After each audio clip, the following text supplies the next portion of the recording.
And so, I mean, I can feel that she's just as lost as I am in terms of how do we connect again? How do we get over this estrangement we've had for the last year?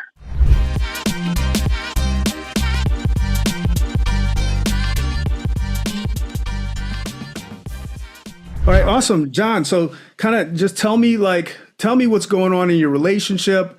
Like, tell me. So, first of all, how long have you guys been together? We've been best friends for 6 years. We've been together for 3 years. Best friends for 6 years, been together for 3 years. I got that. Awesome. And so, do you live together right now? Where are you at in your relationship? We're currently living together. Um, we had a long distance relationship for about 2 years, not terribly long distance, about a 45-minute drive from each other. And I moved in about a year ago. She asked me to move in with her so we could start a relationship together. Beautiful. Um, about a week after I moved in, she broke off the relationship and said, we're two different people. You don't really get to know someone until you start living with them. She never really felt we were a couple in the first place, yada, yada, yada. Even though one of the primary reasons she asked me to move in with her was she wanted to build a life and she wanted us to get married. So, well, I've been there for the last 9 months, ever since whenever August of last year was. Right. I'm still here. She's given me no indication that she wants me to leave. I think she actually wants me to stay. I think she still has hope for us just as much as I do, but we're at such a standstill right now in terms of being able to create that emotional safety where we can reconnect again. We sleep in two separate rooms.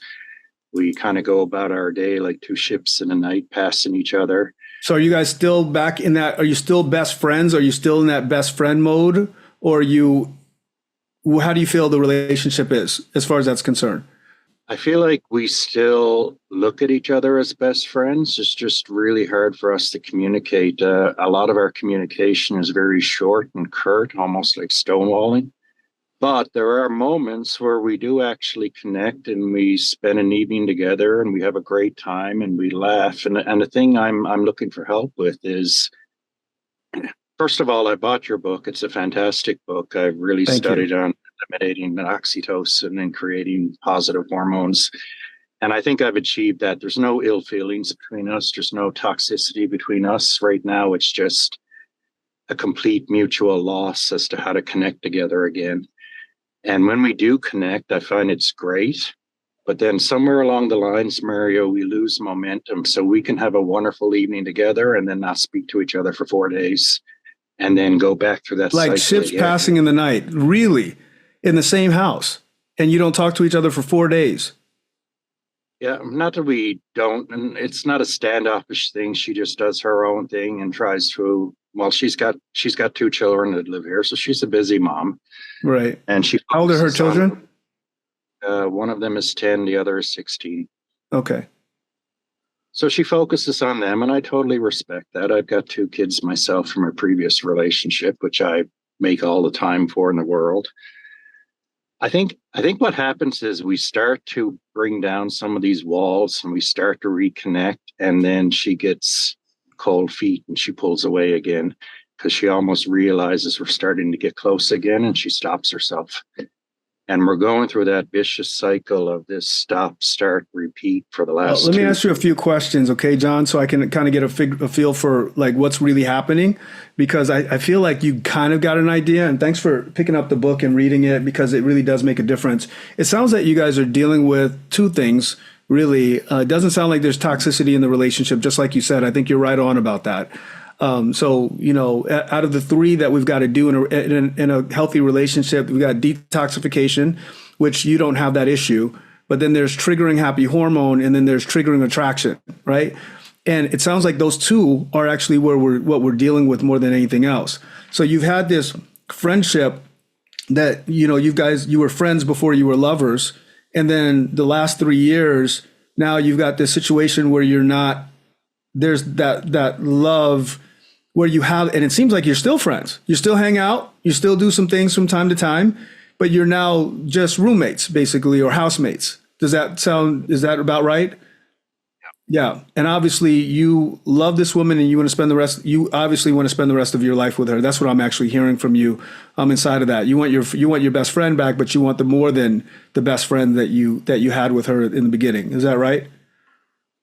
That's right. And I don't think I'm being delusional, Mario. I get a very strong sense from her that the feelings are still very much there for her too.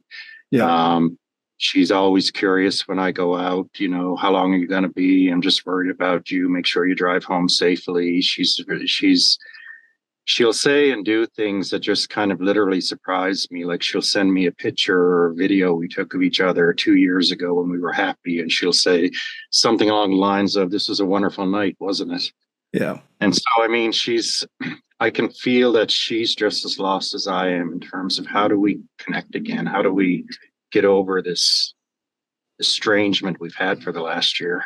Yeah, I got that. Because what I'm hearing is, and guys, this is what a lot of people deal with in their relationship. What John is dealing with is that they want to find their way back to each other. They just don't have any idea how to, is what I'm hearing. So when you connected, and so now I'm going to ask you some very specific questions. When you first connected and you made a decision to move from that friendship into the relationship, how was that?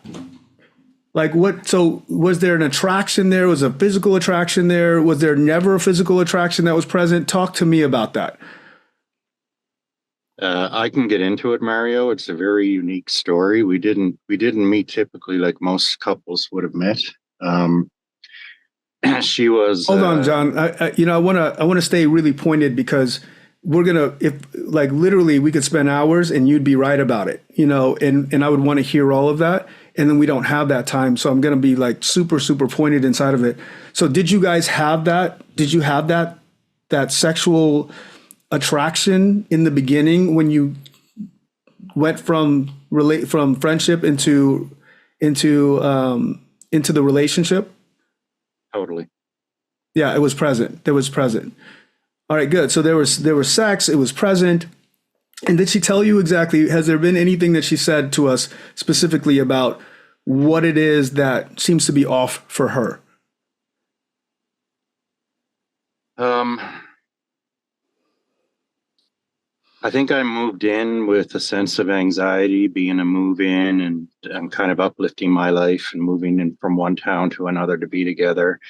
And I think I carried a lot of that stress and anxiety physically and just uh, the way we communicated with each other. And I think one of the things I can recall her saying is you need to get grounded. You need to stop being on high alert. You need to stop being in survival state and just be yourself and relax and enjoy yourself. Mm, And because I'm so worried about the communication between us and that we're not connecting again, I think I come across as being on high alert all the time and being anxious, and that pushes her away. yeah, that's the masculine feminine. So that's actually one of the principles that's in the book as well that we could talk about. That it sounds like that's what it is. And guys, so basically, so she's a feminine, obviously, and so for her feminine to arise, the masculine's got to arise, right? Is the bottom line. However, when you and I are on high alert, when we're anxious, when we're not settled and grounded, that's not the masculine. That's actually the feminine. And so what happens is it takes the attraction away. It takes the attraction away, it destroys the attraction, right? Does that make sense? And so it sounds to me that there are specific things that are missing inside of creating those markers of attractiveness that will give her wanting to like naturally come towards you. And because those markers are missing now, she's taking you out of being that masculine energy for her, is the bottom line. We need to put those back in systematically more than anything else. So you don't need to have a detox. Like this is not a detoxification situation where you need to, take something out, like take all the angst and upset from years and stuff like that, which is what most people deal with, which is good. That means that we've got to put those markers of masculinity back in. Does that make sense? And the beautiful thing is she's not kicking you out. Right? And you know what, Mario, that's how I look Yeah. at it. I mean, a lot of people will say to me, personal friends, Jim, you mean you're crazy? It's been 9 months and you haven't gotten the hint yet. And Yeah, My response is I have such an opportunity in front of me that a lot of other people don't have. We that's still right. live together, still enjoy each other's company. I cannot just walk away until I know I've tried everything possible, that I've done my best to try to make 100%. this. I love what you're saying, John. You guys hear that? I mean, 100%. This is what John's saying. John's saying that until I give it everything I've got, I can't walk away from this relationship. And that's the way to do it, my friend. 100%. And this is what I tell people is that you want to give everything you've got to the relationship. If it's a lifetime relationship and you already said, I want to spend the rest of my life with this person, then you got to give everything you've got. When you do, you'll have zero regrets. And hopefully you won't have to walk away at all. And if you actually come in with, I'm going to give it everything I got, you won't have any regrets and you will be in a relationship of your life and you will be happy, right? Does that make sense? So that's fantastic, John. I love where you're at. Here's what I want to tell you to do that's going to make a difference, okay? It's 100%. I know that's what it is. So there are certain markers for a man. So we say that we've got to protect, provide, and create emotional stability. The last one's where you're lacking, okay? So we protect, provide, create emotional stability. You may not be, I don't know where you are on the other two specifically, but we want to create those markers that we're going to leave them with, that we're going to protect, provide, and create emotional stability. Does that make sense? We've got to create those markers in those three areas. If you create those markers in those three areas, so her subconscious will naturally come towards you. She's looking for it. She's just not seeing those markers. They're not pinging her and they're not making her want to come towards you, right? So we've just got to create those markers and put them in place. All right. So that's really actually not difficult, but the very first thing that you've got to do is when you get grounded, whatever it is that gives you that anxiety, maybe it's like, I'm in a new town, everything's new for me. How am I going to, whatever there is for you, potentially there's what we call programming or something that's, deeper than what's on the surface that's giving you this anxiety. But we've got to move that out of the way somehow. We've got to do the work that needs to be done. And obviously, in my programs, we do that, guys. So first of all, I just want to say and put things in for you. Guys, some of you already know that you want to be a part of this. I'm going to keep on working with you, John. I'm not done yet. But just everybody, I want to give you an opportunity. If you know that you want to book a call, or you think that, this is something, what we do here is something that you'd be interested in doing, or you want coaching around, or you want to get to the other side, then go to marioched.com/call-me and book a call with one of our coaches to see if our program may be right for you. That's marioched.com/call-me. And that will actually make a difference for you. We'll get on a call with you quickly, see if this is something that we can actually work with you on and move it. Now, obviously, guys, this is for people who are gainfully employed. If you're not gainfully employed, you're not going to be able to be a part of our program, obviously. But if you are, then we can absolutely work with you. marioched.com/call-me.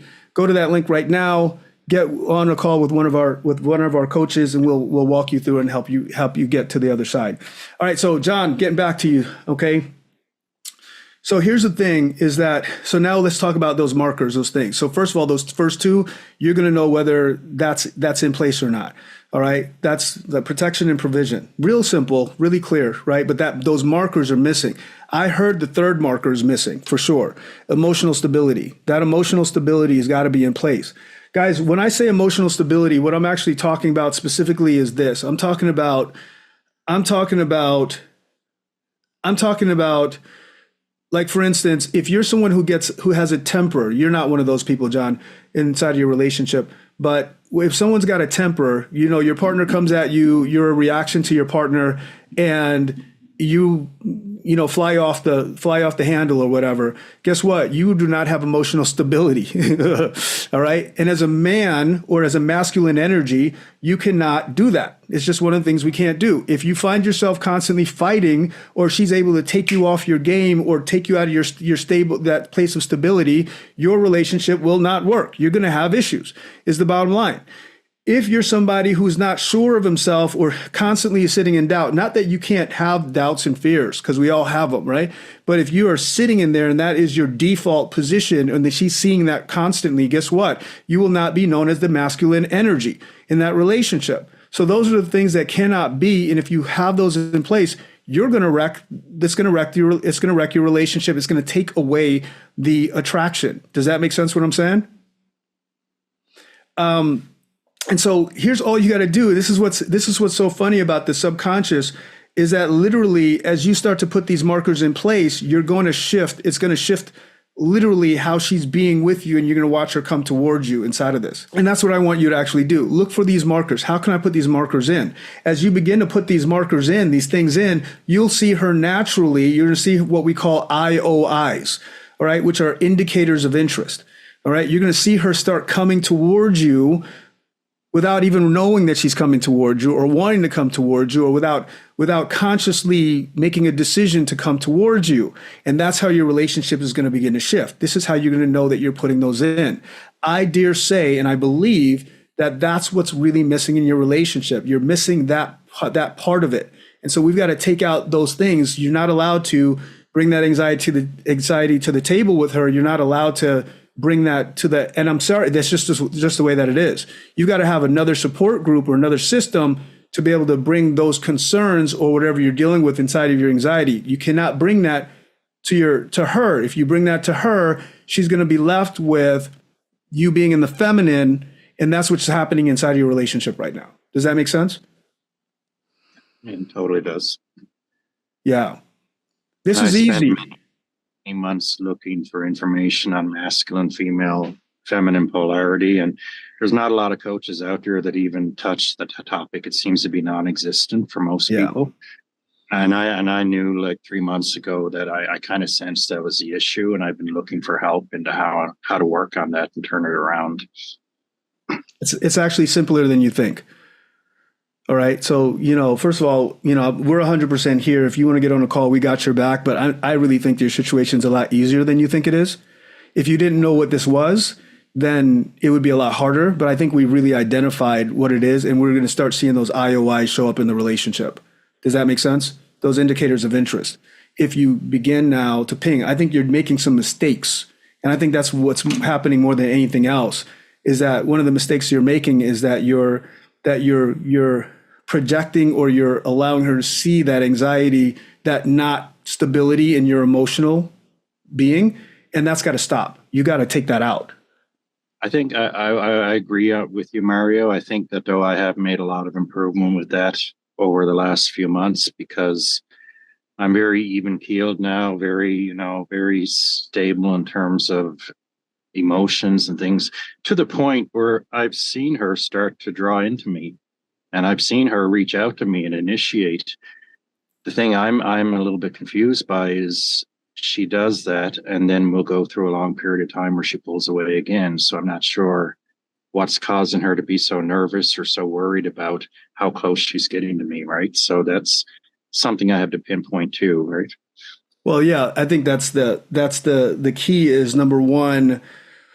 So what happens is they start making a decision, and you may actually have some toxicity as a result of this. But I think that there is simply that, when she feels good in your presence, and that's what we also have to do. Not only are you going to now put that masculine in, but you got to make sure that you're actually triggering her happy hormone at the same time. You do those two things. I know that she's going to feel good in your presence again, the way that she did when you guys were friends. But now you have the relationship aspect, and you've opened up the attraction, the sexual attraction. Does that make sense?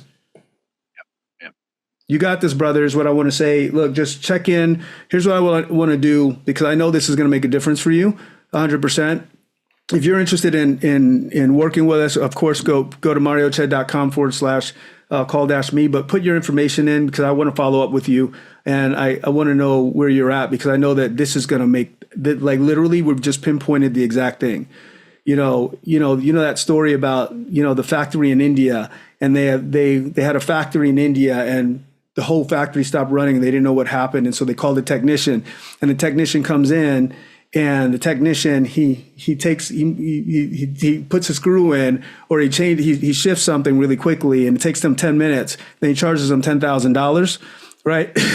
And the whole factory starts working, right? The whole thing starts working. They're like, $10,000, you're only here for 10 minutes. He was like, yeah, you're right. I'm going to charge you $1 for the screw. I'm going to charge you $9,999 for the thing. Right. Well, we just did that. Right. So we just kind of diagnosed exactly what's going on with your relationship. I really believe that this is going to make a difference. Those markers were missing, and those are important markers in your relationship. And now you're going to have access. Does that make sense? Yeah, it does. My brother. Guys, give it up for John, man. Give it up for John. Thank you, John.